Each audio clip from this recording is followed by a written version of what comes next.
At my father's retirement roast, the room went quiet only after the DNA kit hit my plate. I'm Meredith, 28 years old, and this was supposed to be a night of celebration at the grandest hotel in Cincinnati.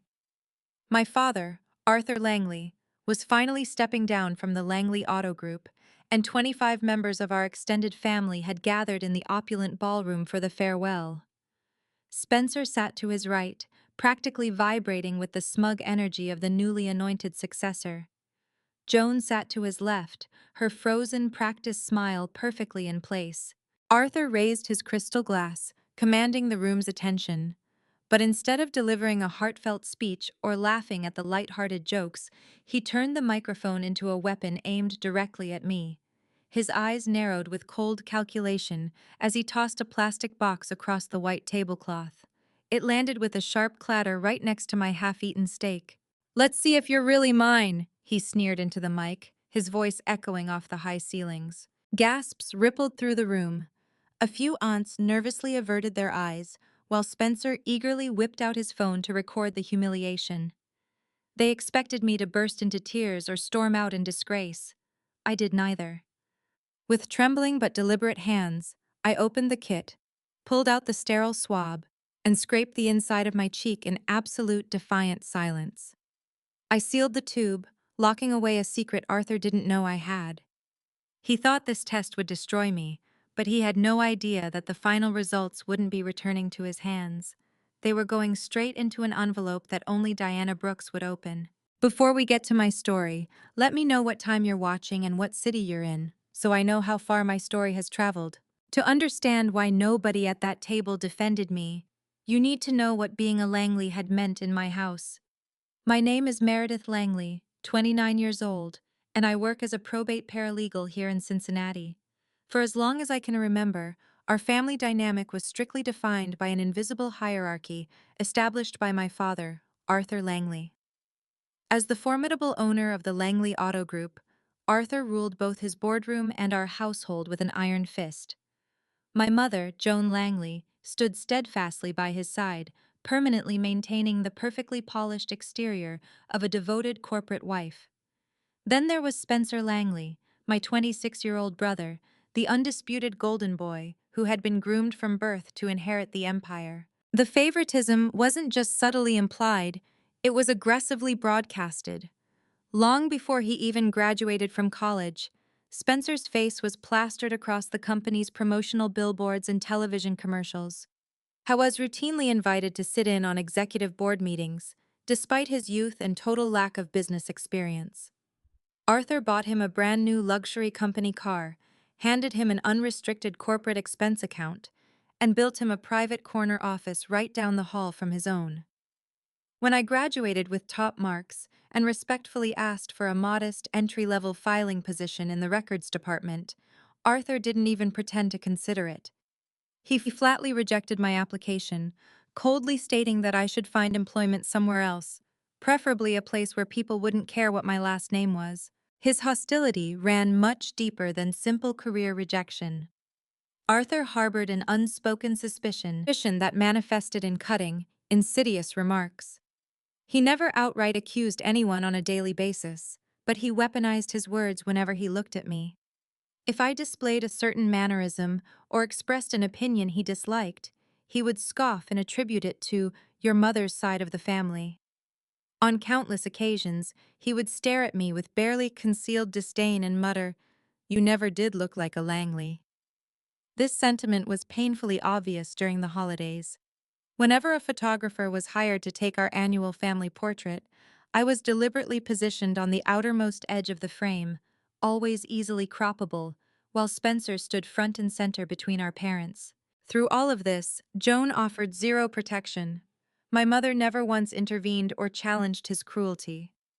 Whenever I tried to express my pain to her behind closed doors, she would brush off my tears, smooth down her expensive dresses, and deliver her favorite empty mantra: "Silence keeps this family standing."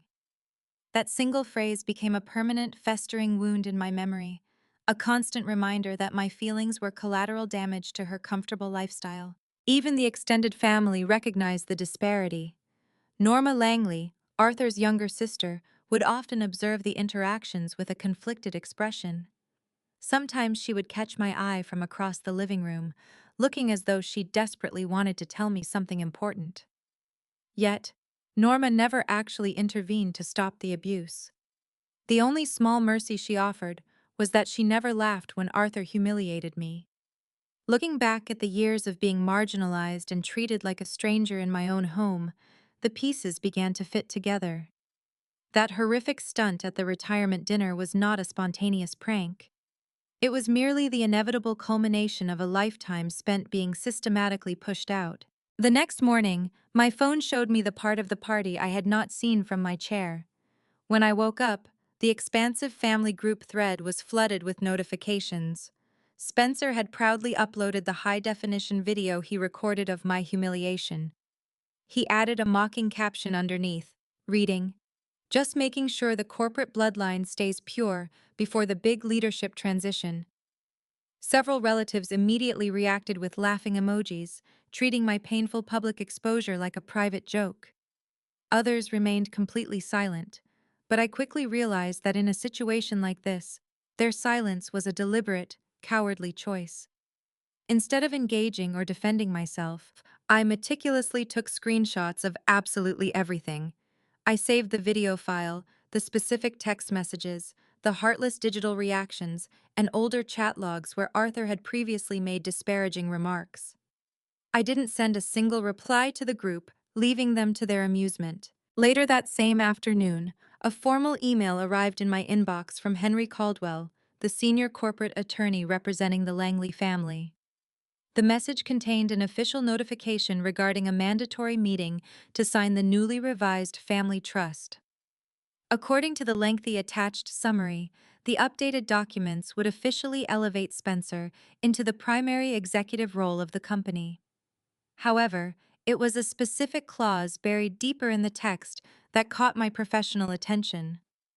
The trust explicitly stipulated that future ownership, voting rights, and asset distribution would be strictly limited to a verified biological heir, or verified lineal descendants.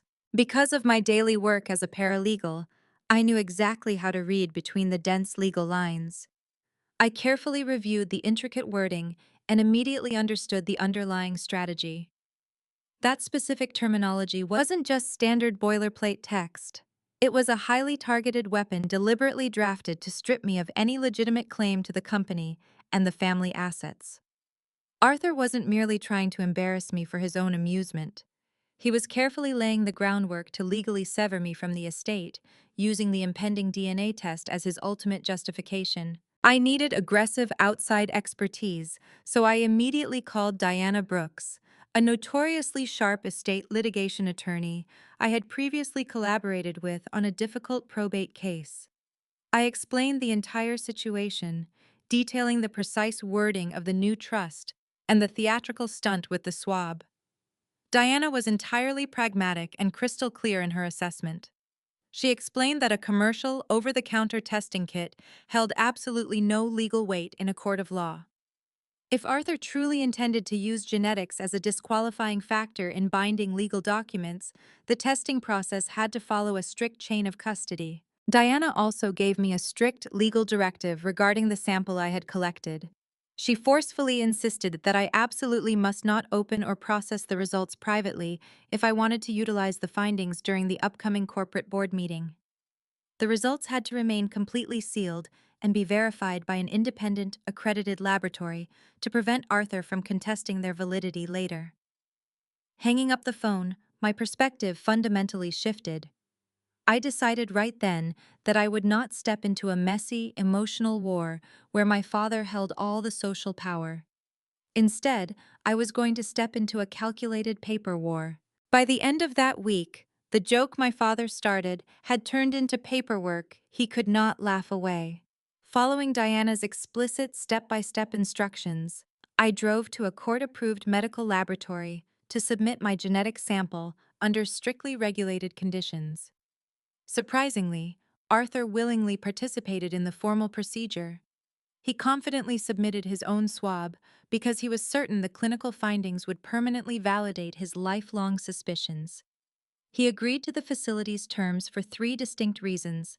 He wanted undeniable proof for Henry to attach to the revised trust. He arrogantly believed he was controlling the narrative, and he had no idea that Diana had structured the consent forms to control the release of my corresponding data. Inside the sterile clinic room, I meticulously signed every page of the strict chain of custody documentation. The laboratory manager explained that my final genetic profile would not be mailed to my apartment or sent to my personal inbox. Instead, the verified documents would be securely sealed and dispatched directly to Diana's law firm. Shortly after the appointment, my attorney called with a harsh set of rules.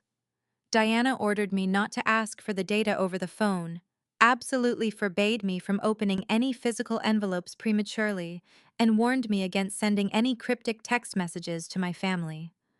I was instructed to maintain complete radio silence. 2 days later, my phone vibrated with an unexpected text message from Norma. My aunt asked to meet, suggesting a completely mundane location to avoid unwanted attention. We ultimately sat in her gray sedan at a mostly empty diner parking lot just 3 blocks away from my office. The atmosphere was remarkably subdued, lacking any theatrical drama. Without saying a word initially, she reached into her leather tote bag and pulled out a faded manila folder. Inside, I found a grainy photocopy of an old photograph showing Jones standing uncomfortably close to a man named Paul Whitaker. Clipped behind the picture was a corporate personnel file indicating that Paul abruptly resigned from his executive position at the company just weeks before Spencer was born. Staring at the documents, I felt a sudden icy knot form in my stomach. Norma quietly confessed that she had harbored deep suspicions for decades regarding the dynamics of our household. She admitted that she chose to remain silent all these years simply because Arthur single-handedly financed the entire extended family through the Auto Group. A wave of profound, suffocating anger washed over me. I glared at her, furious that she had watched me endure decades of emotional abuse to protect her own financial security. Norma didn't offer any hollow excuses or beg for my forgiveness. She simply looked down at the steering wheel and whispered, "I should have said something before he made you the target." Sitting in the passenger seat, the horrific reality of my childhood finally snapped into sharp focus. The core issue wasn't merely that my father had irrationally doubted my paternity for my entire life. The deeper betrayal was that my mother had actively allowed me to serve as a convenient human shield to protect an entirely different secret. I didn't jump to any absolute conclusions about Spencer's exact biological status, nor did I confront Joan in a reckless fit of rage. Instead, I carefully placed the photograph and the resignation paperwork back into the folder. I thanked my aunt, stepped out of the vehicle, and drove straight to Diana to hand over the newfound evidence. The morning of the trust meeting, Arthur walked into Henry Caldwell's conference room like the future had already signed itself over to Spencer. The formal law office featured a massive mahogany table designed to intimidate. The guest list was tightly curated. Arthur took his position at the head of the table, impeccably dressed in a tailored navy suit and exuding total confidence. Spencer sat immediately to his right, placing a thick folder of company documents in front of him like a crown prince preparing for coronation. Joan sat rigidly on Arthur's left, her body language overwhelmingly tense. Throughout the seating process, my mother kept her eyes glued to the polished wood, deliberately refusing to make direct eye contact with me. A corporate accountant sat near the corner, while Norma and several key relatives occupied the remaining chairs, forming a silent audience for the impending spectacle. I took the lone chair positioned at the far end of the long room. Once everyone settled, Henry formally began reading the core provisions of the newly drafted family trust. His monotonous voice echoed off the walls as he detailed the upcoming corporate transition. According to the binding text, Arthur would securely retain a comfortable percentage of his lifetime benefits. However, absolute executive power and operational control would be officially transferred directly to Spencer. Then, Henry reached the critical section. He clearly recited the rigid stipulation dictating that any individual inheriting long-term voting rights or permanent control must legally qualify as a verified biological descendant. The carefully crafted language immediately placed my status under a heavy cloud of institutional suspicion, functionally establishing the legal framework to permanently eliminate me from the corporate dynasty. As Henry paused to turn a page, Arthur leaned forward, resting his forearms on the table. He stared directly at me, a cold smirk forming on his face. "I invited you here today so you can hear the terms clearly for yourself," Arthur stated, his voice dripping with condescension. "I want to ensure you can never claim ignorance later when the distributions are finalized." Spencer smoothly chimed in, adopting a fake tone of brotherly sympathy. "Try not to take it personally," Spencer added, lightly tapping his pen against his company folder. "At the end of the day, business is just business." I sat perfectly still, absorbing their calculated insults. I deliberately chose not to argue, keeping my expression neutral while I silently watched the clock tick toward 10 o'clock. Precisely on schedule, the heavy wooden doors swung open, abruptly interrupting the proceedings. Diana Brooks confidently stepped into the tense conference room, carrying a sleek black briefcase. Without waiting for an invitation, she walked directly to my side of the table and professionally introduced herself as my retained legal counsel. Arthur's confident smirk vanished instantly, replaced by a dark flash of genuine anger. He slammed his hand flat against the mahogany, furious that I had secretly hired an estate litigation attorney without his knowledge. Ignoring his sudden outburst, Diana calmly unlatched her briefcase. Moving with deliberate precision, my attorney pulled out a heavy, sealed laboratory envelope and placed it squarely in the dead center of the table. She looked directly at the corporate lawyer and firmly requested that the certified DNA results be formally entered into the official record before any signatures were authorized on the trust. Because the newly drafted documents explicitly relied on strict biological lineage to determine the transfer of massive financial assets, Henry could not ethically or legally ignore the certified medical evidence sitting right in front of him. The entire room fell into a suffocating, breathless silence as Diana reached out and placed her fingers under the secure seal of the envelope, preparing to open it. When Diana broke the seal, my father finally stopped looking at me, like the answer had already been written. The crisp sound of tearing thick paper echoed sharply across the quiet mahogany table, instantly drawing everyone's anxious attention. Diana pulled out the certified medical document and methodically read the foundational details aloud to establish absolute legal validity. She clearly cited the accredited independent laboratory, meticulously confirmed the strict chain of custody, and verified the matching genetic samples belonging to both Arthur and myself. Then, she calmly reached the conclusive finding. Skipping any unnecessary technical jargon or confusing percentages, Diana looked directly at my father and delivered a single, devastating sentence. "The results definitively confirm that Arthur Langley is the biological father of Meredith Langley." A heavy, suffocating silence instantly crashed down upon the crowded conference room. Arthur's confident face rapidly drained of color as he stubbornly muttered that the clinical report simply could not be accurate. Remaining entirely professional. Despite the shocking revelation, Henry Caldwell adjusted his glasses and firmly stated that all official signatures on the family trust had to be immediately postponed. Before my father could launch a formal protest or demand a recount, Diana smoothly interjected. She pointed out that the certified DNA results did not merely validate my own legal standing within the household. She reminded the stunned room that the newly drafted corporate trust explicitly mandated that the primary executive successor must also be a strictly verified biological heir.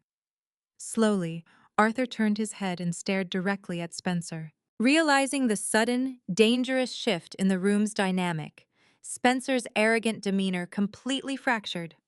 He slammed his fist violently against his company folder in a sudden fit of defensive rage, loudly accusing me of fabricating the entire legal situation just to maliciously destroy the family. Desperate for immediate backup, Spencer aggressively demanded that Joan say something to defend his birthright. Right on cue, Norma reached into her leather tote bag and quietly slid the faded manila folder across the polished table. She laid the old photograph and the corporate resignation file directly in front of my father. Joan desperately reached out to snatch the damning documents away, but she was just a second too late.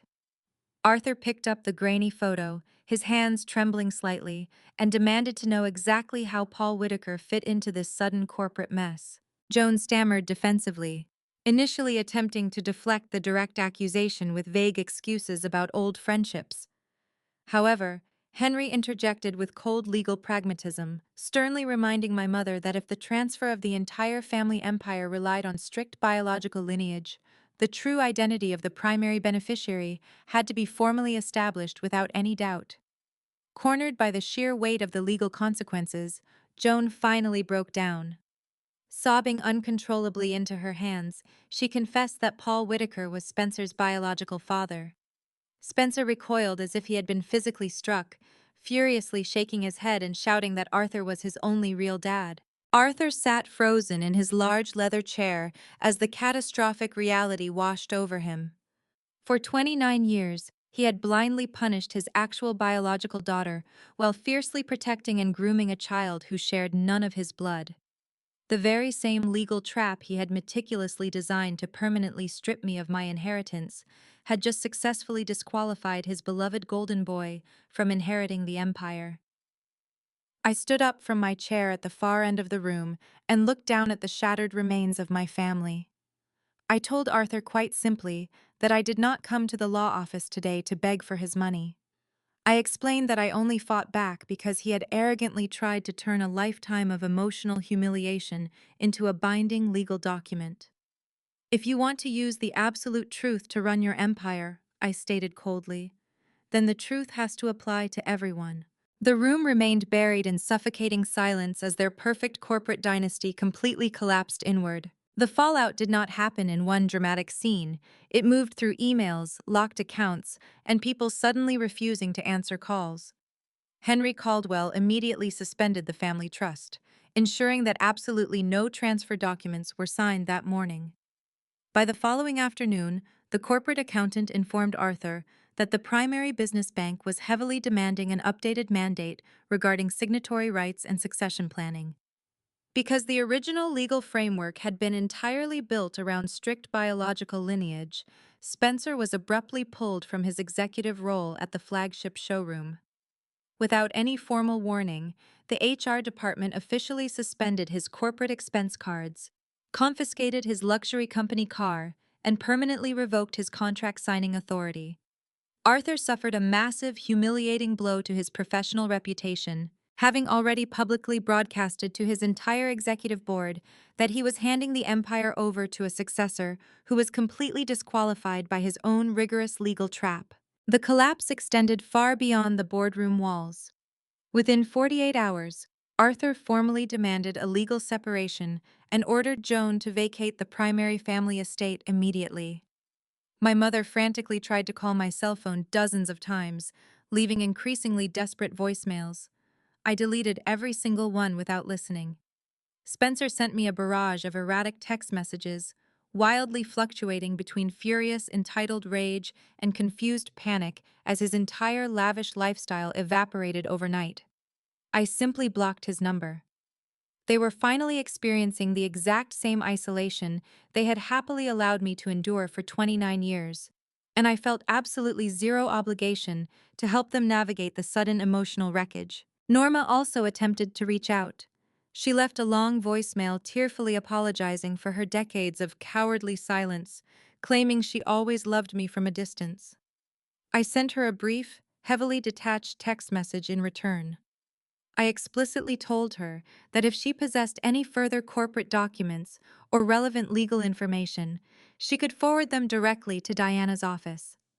I firmly clarified that handing over one old photograph did not grant her the right to pull me back into the toxic family dynamic she had quietly enabled. I never heard from my aunt again.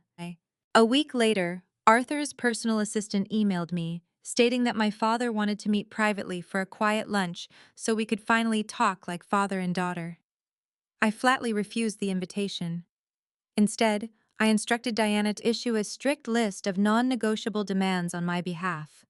My attorney informed Arthur that I would only halt further legal action if he met four specific conditions. First, he had to send a formal public retraction email to the entire family thread and every company executive who had seen the humiliating video. Second, he had to unequivocally state in writing that I was his verified biological daughter. Third, he had to formally admit that he had weaponized a false suspicion to publicly humiliate me. Finally, he had to permanently destroy any drafted legal documents that attempted to use DNA to exclude me from the estate. Arthur initially resisted, furious at the prospect of completely destroying his own pride in front of the exact same audience he had tried to entertain. However, facing the disastrous reality of a frozen corporate trust and severe banking issues, he had no other viable leverage. 2 days later, a long, incredibly stiff email arrived in my inbox, painfully hitting every single required point of my legal ultimatum. I sat quietly at my desk, thoroughly reading his forced, humiliating public confession. I did not feel a sudden rush of forgiveness, nor did I experience any desire to magically return to the auto group. I simply saved the document to a secure external hard drive, closed my laptop, and went back to work, leaving them to live with the exact reality they had created. By the time spring came, I had successfully changed my number, moved apartments, and stopped letting the Langley name decide who I was. I officially updated my mailing address to a private P.O. box and systematically blocked Arthur, Joan, Spencer, and the vast majority of our extended relatives across every single communication platform. Meanwhile, Diana efficiently finalized the remaining legal paperwork regarding my exit from the corporate structure. I explicitly instructed her that I would not accept any board seat within the Langley Auto Group, nor would I take on any managerial role. We did negotiate a formal financial settlement to completely sever my ties to the trust, but I insisted the final document spell out the exact amount in written words rather than numerical dollar signs, symbolizing a definitive psychological closure rather than a monetary victory. I didn't keep the corporate settlement for personal luxury or lifestyle upgrades. Drawing directly from my daily professional experience as a probate paralegal, I used the entirety of the funds to establish a specialized legal aid foundation. The grassroots organization was strictly dedicated to supporting vulnerable young adults who were being actively coerced by their toxic families into signing abusive financial documents. We provided critical, free legal counseling focused specifically on weaponized trusts, forced inheritance conditions, and manipulative family financial control. Channeling my deeply traumatic past into a powerful protective resource for others felt like the only appropriate way to utilize that tainted money. Despite my strict boundaries, Spencer eventually managed to bypass my digital filters and sent a lengthy email begging to talk. I read the subject line but never replied. I logically understood that he did not personally invent the horrific lie about my paternity, but he had eagerly profited from it and happily participated in my public humiliation. The simple truth was that I had absolutely no obligation to keep playing the role of a supportive older sister to a man who had comfortably treated me like a disposable outsider. A few weeks later, a handwritten apology letter arrived from Joan. I didn't even bother breaking the seal. I simply handed the unopened envelope to Diana to file away with the rest of the corporate records. Arthur, naturally, was permanently barred from ever securing a private face-to-face meeting with me, regardless of how many formal requests his executive assistant submitted. The only physical remnants I kept from my entire childhood were the printed copy of his forced public retraction email and the official genetic test results. I didn't frame these stark documents to fondly remember my father or the automotive empire he proudly built. I kept them safely tucked in my locked desk drawer as tangible, undeniable proof that I had never imagined the cruelty or exaggerated the systemic emotional abuse I endured for almost 3 decades. As I close this incredibly painful chapter of my life, I want to share the absolute hardest realization I had to accept. Society often teaches us that uncovering the absolute truth will automatically heal a broken family, but that simply isn't reality. Sometimes, the truth doesn't magically fix the fundamental damage. Instead, it simply gives you the undeniable, unapologetic right to finally walk away. Choosing to permanently cut ties with my bloodline wasn't an act of bitter revenge. It was merely the necessary end of allowing abusive people to constantly dictate my self-worth. Thank you so much for listening to my story all the way to the end. I'd love to hear your honest thoughts in the comments below. If you were in my shoes, would you have chosen to confront them, forgive them, or simply walk away?